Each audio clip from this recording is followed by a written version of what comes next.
Vous avez été confronté à l'hémophilie de votre fils dès sa naissance. Son sang ne coagule pas lors d'une coupure ou d'un traumatisme. Puis il a reçu plusieurs transfusions et lors de l'une de ces transfusions, il a contacté le sida.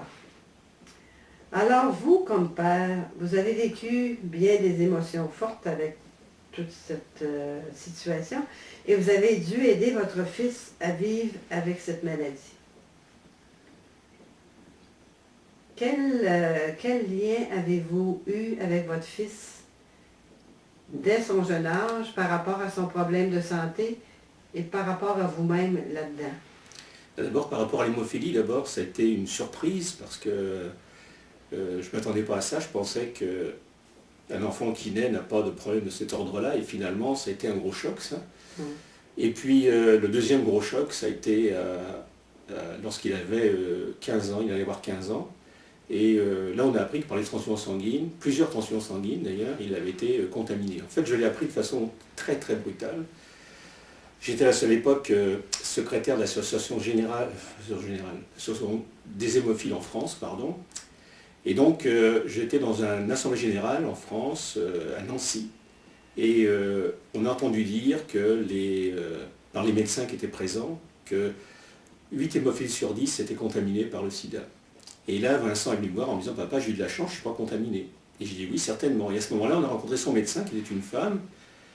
Il lui a dit « Claire, j'ai de la chance, je ne suis pas contaminé. » Et elle lui a répondu « Comment tu ne le sais pas, tu es contaminé depuis 5 ans. » Et aujourd'hui, quand je repense à ça, c'est un grand moment d'émotion parce que j'étais tellement abasourdi que ce médecin le savait. Et c'est un médecin que je connaissais très très bien. Elle était accueillie chez moi les fins de semaine, etc. Et avec ses enfants. Et elle savait que mon fils était surpositif depuis 3 ans, elle ne nous l'avait pas dit. Et elle continuait à le surcontaminer. Alors Vincent s'est retourné vers moi après, puis il m'a dit « Papa, est-ce que tu crois que je vais mourir ?» Alors j'ai dit « Vincent, je ne sais pas. Ce que je sais, c'est qu'on va tout faire pour essayer de changer les choses. » Et 15 jours après, je partais dans la Silicon Valley, de France en Silicon Valley, à San Francisco, pour rencontrer une société qui faisait l'interféron pour savoir s'ils avaient des découvertes dans le domaine. Et alors, ça a été le début je dirais, non pas d'un combat, mais d'une... D'ailleurs, j'ai émigré au Québec à la suite de ça. Et puis 15 ans après, j'ai appris qu'il était devenu séropositif à la suite de transfusion de sang. J'ai appris ça au cours d'une assemblée générale de l'Association des hémophiles en France, par des médecins en fait, et par son médecin en particulier, qui lui annonçait brutalement qu'il était séropositif depuis 3 ans. Et elle ne lui avait pas dit, et à nous non plus.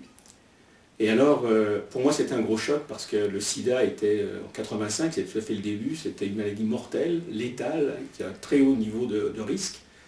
Et là, j'étais complètement abasourdi devant l'injustice, en fait, parce que ce médecin, je le connaissais, elle venait chez moi, elle était reçue les fins de semaine, etc.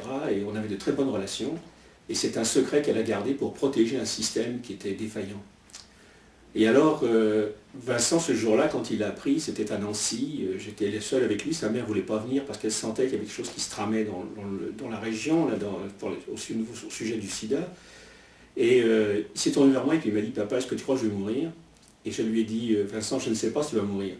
Mais ce que je sais, c'est qu'on va tout faire pour éviter ça. » Et donc, 15 jours après, je suis arrivé, j'ai pris l'avion avec lui, on est allé à San Francisco, rencontrer une société qui faisait l'interféron, qui s'appelait la Genentech, pour savoir s'ils avaient des débouchés sur le sida.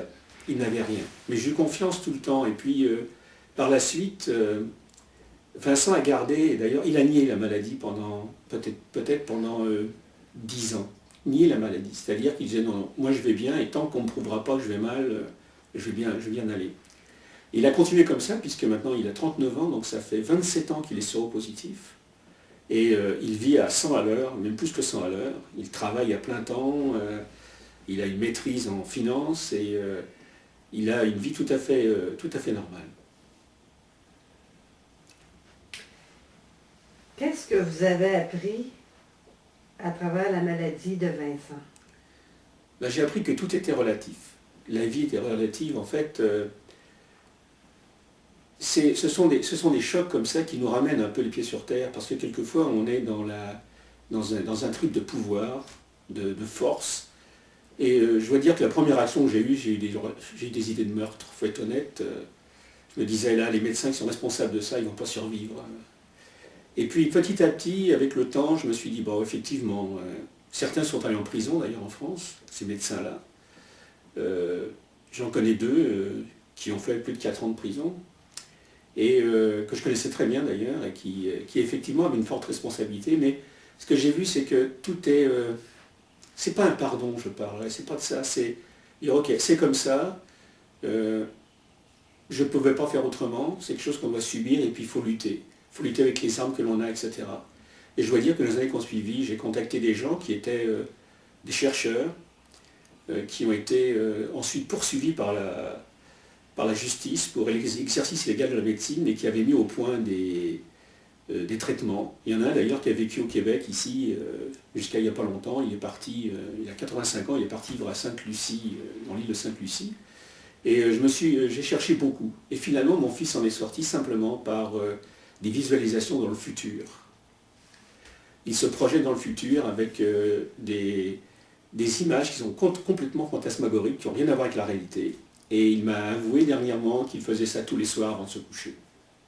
Tous les soirs, donc il se projette dans le futur avec des choses qui sont totalement fantasmées. C'est assez extraordinaire. Et je pense que c'est ça qui le maintient en vie. Ça fait quand même 27 ans qu'il vit avec ça.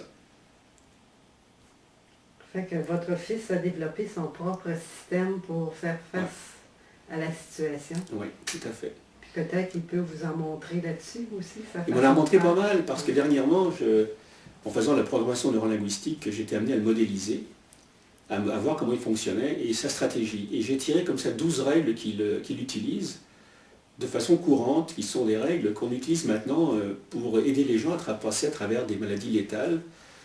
Toutes ces règles du jeu qui font qu'on accepte la situation et on va faire face à la situation. Donc j'ai un document là qui fait 60 pages à peu près, qui décrit son processus. Donc il m'a amené ça au moins. Il m'a amené beaucoup plus, mais ça au moins c'est assez extraordinaire parce qu'aujourd'hui je l'utilise et je le diffuse à l'extérieur. Donc il y a une belle complicité entre le père et le fils. Il y a une belle complicité entre le père et le fils, même si on ne se voit pas, parce qu'il habite à Montréal, moi je suis à Sherbrooke, on se rencontre peut-être 3-4 fois par an parce qu'on n'a pas besoin de l'un de l'autre. Et ça se passe très très bien. Quand on se voit, on est très content de se voir, et c'est super. Il m'appelle quelquefois quand il a un problème, là. Et puis la dernière fois qu'il est allé à l'hôpital, parce qu'il a vu un choc assez sérieux, là, pendant 3 mois, il m'avait dit, papa, tu viens me voir, mais surtout, puis j'ai été très mal poli, il m'a dit, surtout tu fermes ta gueule, tu dis rien. Et ça a été pour moi une belle surprise, et une belle réception de oui, il faut que je sois là simplement en me taisant, l'empathie, la compassion, rien d'autre. Et c'est ce que j'ai fait. Dans le respect. Et là, j'ai appris quelque chose. Merci beaucoup, M. Dumais. Merci.